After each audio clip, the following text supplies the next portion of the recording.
I noticed that at the end of this paragraph, where the Carroll-Chen and Aguirre-Grattan models are mentioned, that he specifically shows... Because it was technical. He talked about the fact that you Lawrence, hang on a second, just let Bill He finish. specifically shows that these models cannot be past eternal, and that they involve, therefore, a beginning of the universe, Bill, just like the others. You can do the math if you want. Now, I'd love you to do it. Now wait. I couldn't help notice, although it's down from the screen now, that there was a series of ellipsis points following the paragraph. Yeah, because it was technical, and I thought Well, it was, you know... I wonder what you've deleted from the original letter.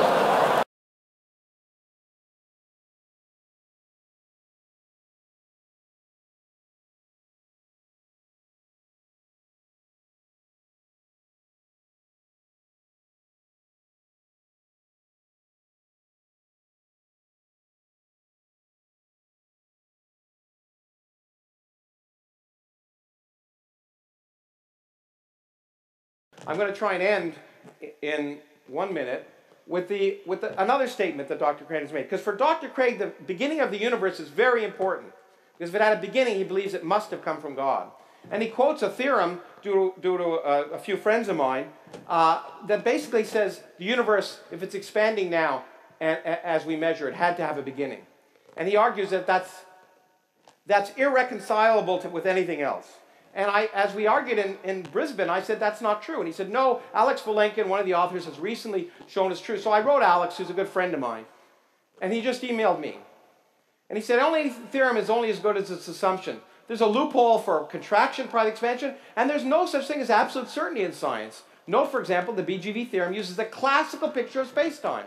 In the case of quantum mechanics, it's out the window. And at the beginning of the universe, that's when quantum mechanics matters.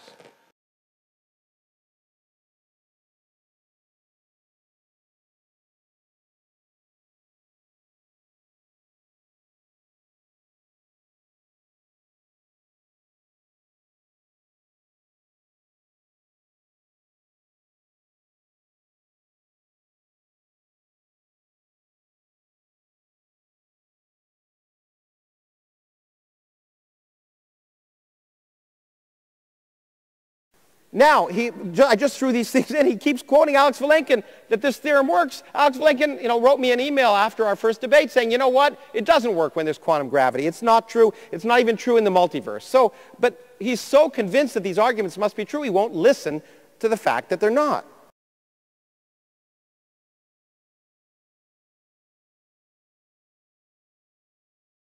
Well, I'd like to see this, again, this private email put up on the screen to see who has misquoted Vilenkin. Well, I put it up there so he would quote himself. That's better than actually quoting him, I generally find. Okay, that's it, isn't it? Okay, all is right. It up here? Yeah. Okay, now notice it says, a theorem is only as good as its assumptions. The BGV theorem says that if the universe is on average expanding along a given world line, this world line cannot be extended or cannot be infinite to the past. A possible loophole is that there might be an epoch of contraction prior to the expansion. Models of this sort have been discussed by Aguirre and Grattan and by Carroll and Chen. Now the thing is, Lawrence, that in the very paper that I quoted from Alex Vilenkin last April, he shows specifically by name that the Aguirre and Grattan model and the Carroll and Chen model don't work. No, he said you have to make an assumption about entropy. You have to make an assumption about the evolution of entropy at the point of minimum size. So you have to make an assumption, which he would argue that they don't have any rationale for. That's not the same as saying that they're wrong. Well, yes, it is. He argues that all of the evidence shows that the universe had a beginning, and that in these models... I would agree all the evidence shows. Let's accept that fact. All the evidence suggests our universe had a beginning. But we don't know. That's what I keep telling you. Knowing and suspecting are two vastly different things. I'm never saying that this is known with certainty. This is a mischaracterization on your part. What I argue is that the premise is more probably true than false. And actually, you agree with me on that the universe began to exist. But I want to focus it's likely that the universe began on to this exist. claim that I've somehow misrepresented Vilenkin. Well, but the key line is the last one. that the theorem breaks Now, down wait to a the minute. point when it really matters. One at a Now, time. there's more here, because I noticed that at the end of this paragraph, where the Carroll Chan and Aguirre-Grattan models are mentioned, that he specifically shows... Because it was technical. He talked about the fact that you Lawrence, substitute hang on a minimum sec, just entropy. let Bill He finish. specifically shows that these models cannot be past eternal, and that they involve, therefore, a beginning of the universe, Bill, just like the others. you could do the math if you want. Now- I'd love now you wait. to do it. Now wait, I couldn't help notice, although it's down from the screen now, that there was a series of ellipsis points following the paragraph. Yeah, because it was technical, and I thought it Well, was, you know. I wonder what you've deleted from the original letter. I just. No, wait. I just told you. No, wait. Yeah, but you I didn't... just told you. He says that you assume a minimum of entropy at the lowest point, for which there's no rationalization in the papers and within the context of the model given, and therefore he finds them unpleasant. Could it have been something like this? You can evade the theorem by postulating that the universe was contracting prior to some time. This sounds as if there's nothing wrong with having a contraction prior to expansion. But the problem is that a contracting universe is highly unstable. Small perturbations would cause it to develop all sorts of messy singularities so that it would never make it to the expanding phase. There's a growth, in this paper, that's absolutely right. There are many assumptions about entropy and uniformity that make those models look artificial.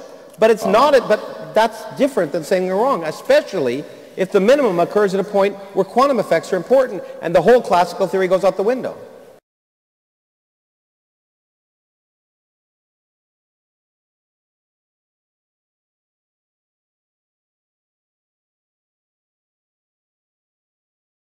Now, I just threw these things in. He keeps quoting Alex Vilenkin that this theorem works. Alex Vilenkin, wrote me an email after our first debate saying, you know what? It doesn't work when there's quantum gravity. It's not true. It's not even true in the multiverse. But he's so convinced that these arguments must be true, he won't listen to the fact that they're not.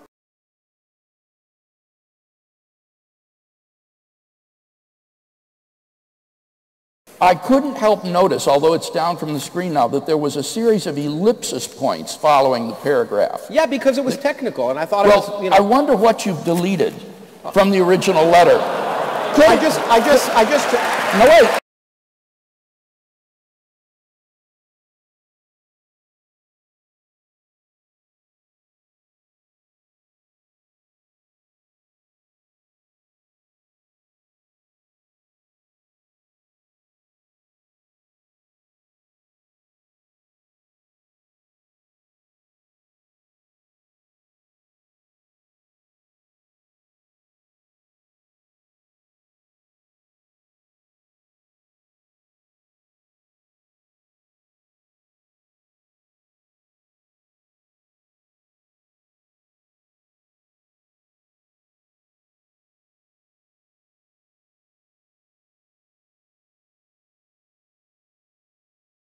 because it was technical.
for Dr. Craig, the beginning of the universe is very important.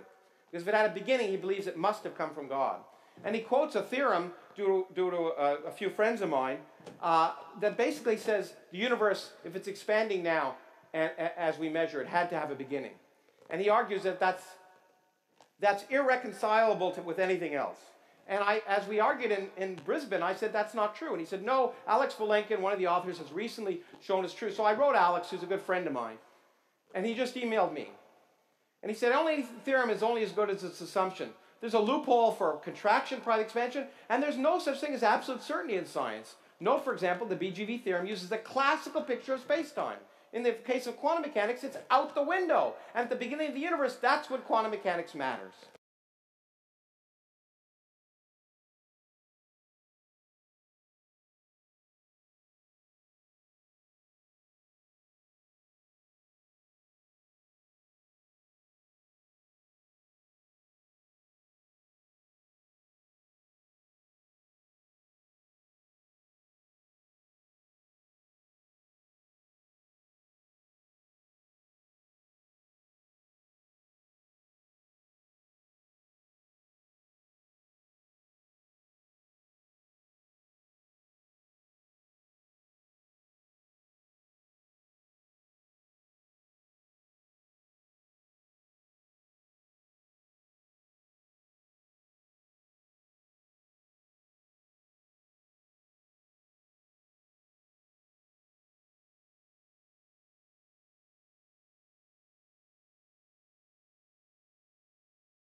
I've listened to Dr. Craig over the days, and I've changed my opinion. I'm much more charitable. I came here convinced, based on my past interactions and his writing, that Dr. Craig was a dishonest charlatan. But I don't believe that anymore.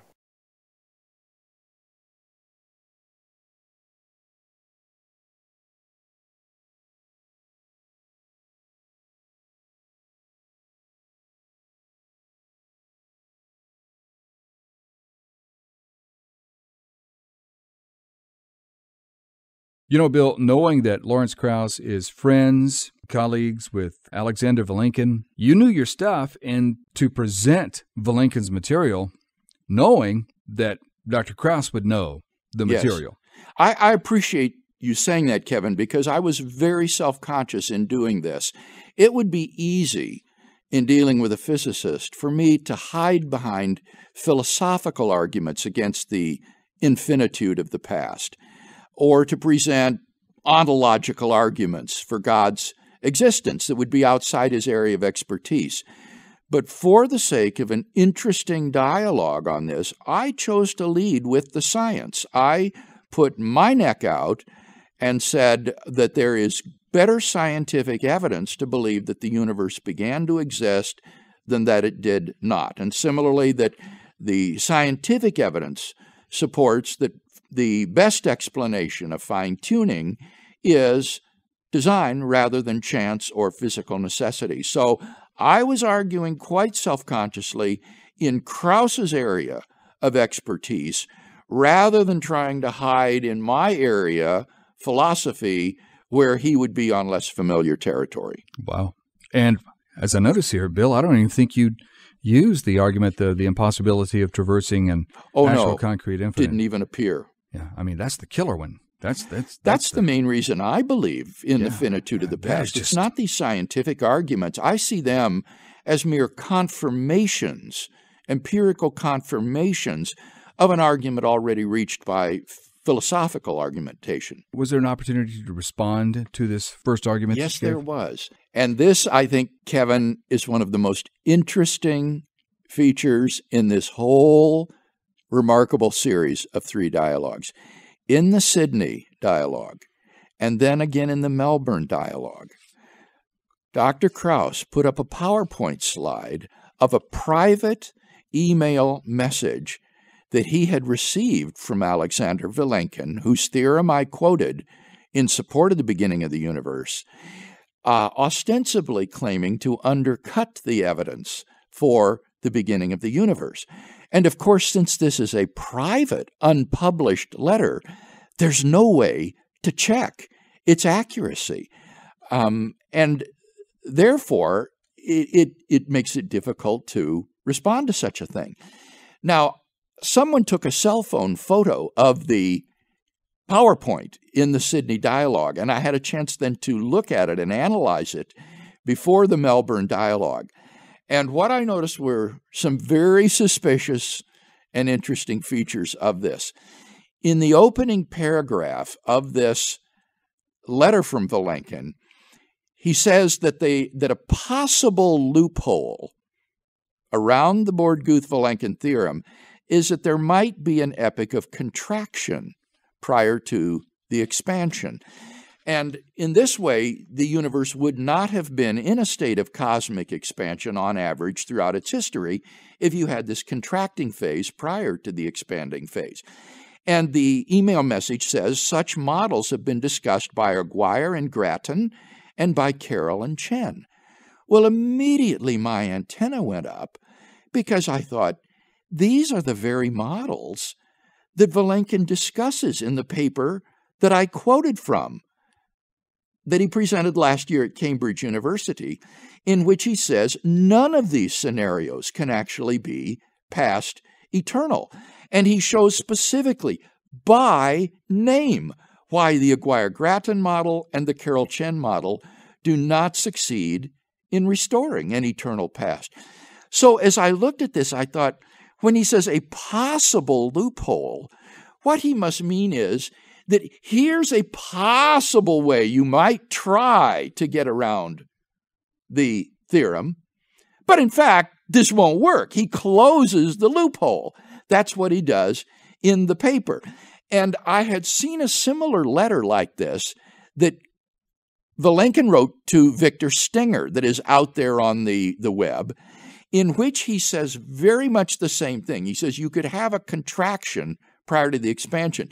But then the letter to Stenger goes on to say, this might make it sound like there's nothing the matter with having a contraction, but in fact, such a model would involve all kinds of messy singularities so that it would never get to the expanding phase. In other words, these models don't work. They don't succeed in restoring an eternal past.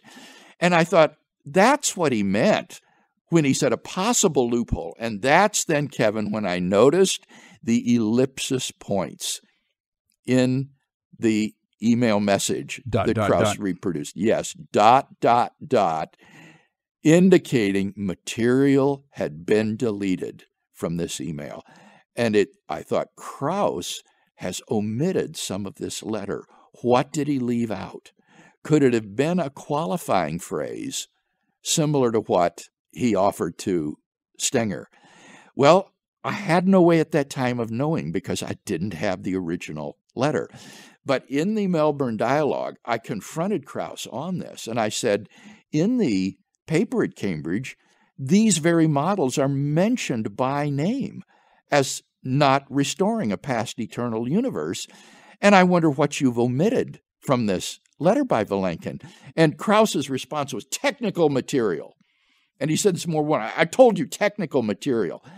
Well, in fact, Kevin, it wasn't technical material. I have now obtained a copy of the original letter.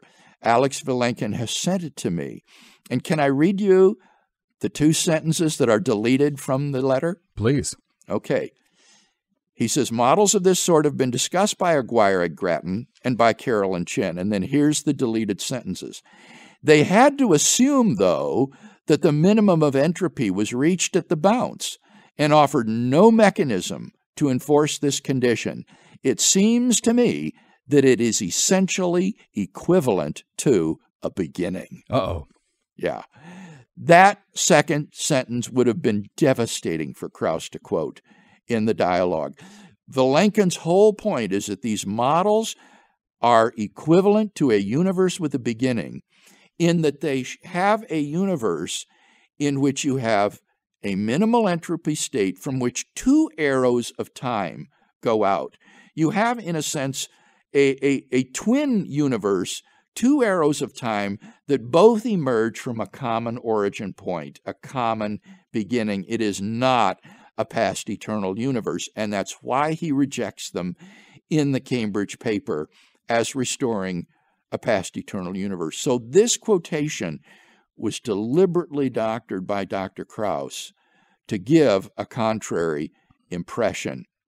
And I find this so ironic, Kevin, in light of Krauss's opening remarks in Brisbane about the need in science for honesty, transparency, and full disclosure, which he then, in the severest terms, criticized me for violating, when in fact it turns out that it was Krauss himself who was doing this. Oh, yeah. I mean, and that would scare me to death. It would scare me to death if I'm on stage like you were and I present Vilenkin's material, and then my opponent stands up and says, well, here is my personal email from Vilenkin.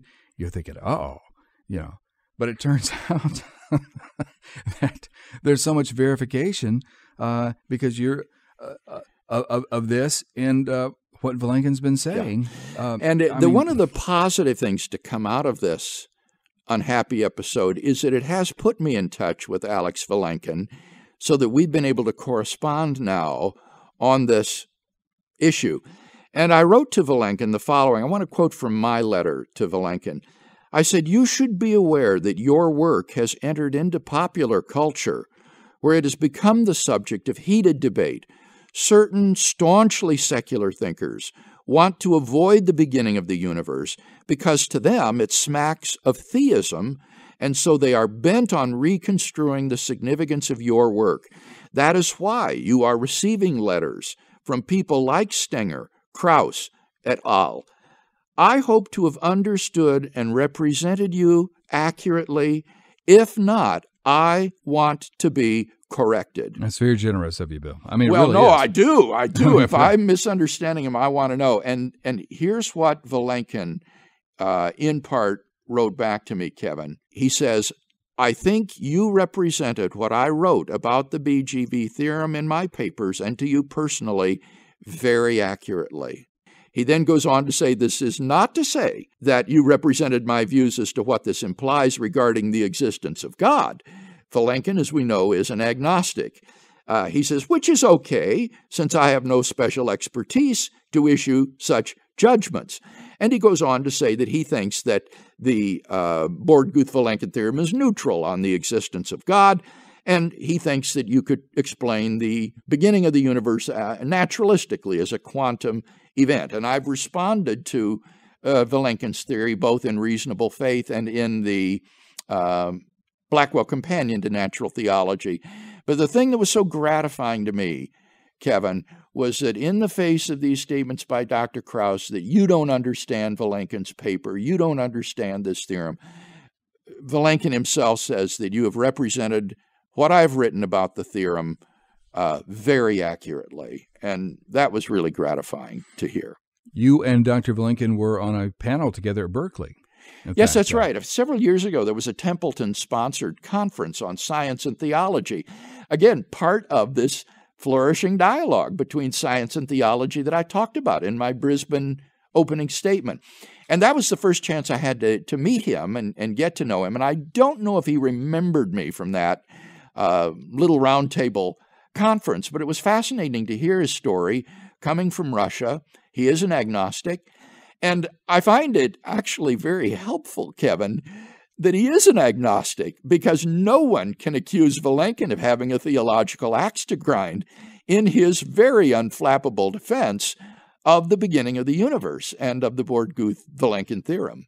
I do want to say one other thing with respect to what Krauss had to say, because he not only presented that opening paragraph, but he also appealed to a statement of Vilenkin's later in the email message, where Vilenkin says that if there is a quantum theory of gravity, then we may not even know the right questions to ask.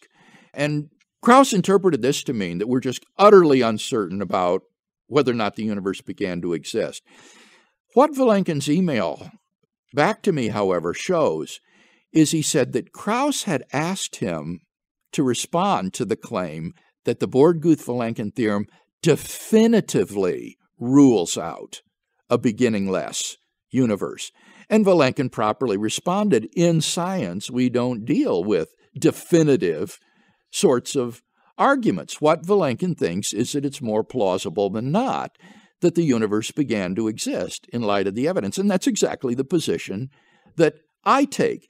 And as for the influence of quantum gravity upon this conclusion, what Vilenkin goes on to explain is that it is not quantum gravity as such which would invalidate the Borguth-Vilenkin theorem. That theorem has only one condition, Kevin, and that is that the universe is, on average, in a state of cosmic expansion over its history.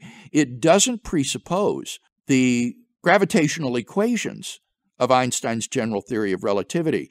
So Vilenkin is clear that even if that needs to be modified, the theorem will still hold so long as you have a universe which is expanding over time, on average, throughout its history. Are you saying that even if a newer theory and some more the thorough theories of gravity come about, that still is not going to affect? Exactly. It won't invalidate the theory. What would invalidate the theory would be if you were to utterly dissolve time so that time no longer exists, because then you couldn't say that the universe is expanding on average throughout its history, because there wouldn't be any time, there wouldn't be any before and after. But that isn't based upon quantum gravity. You can have quantum gravity theories in which you do have a time parameter, and the theorem will still apply. In fact, in Mlodinow and Hawking's most recent book, The Grand Design, in that book, they interpret the quantum gravity regime to be temporally ordered, and so what they call the lines of latitude as the universe shrinks down and goes back to the South Pole, they say that represents the beginning of time and of the universe at the South Pole. They think of it as temporally ordered, even though it's a quantum gravity theory. So, in fact, Dr. Krauss has just seriously misrepresented Vilenkin's views on this subject. And for those listeners who are interested in this, I'm putting these email communications on our website in their entirety, unabridged, in question 336, question of the week 336, where they can read this correspondence.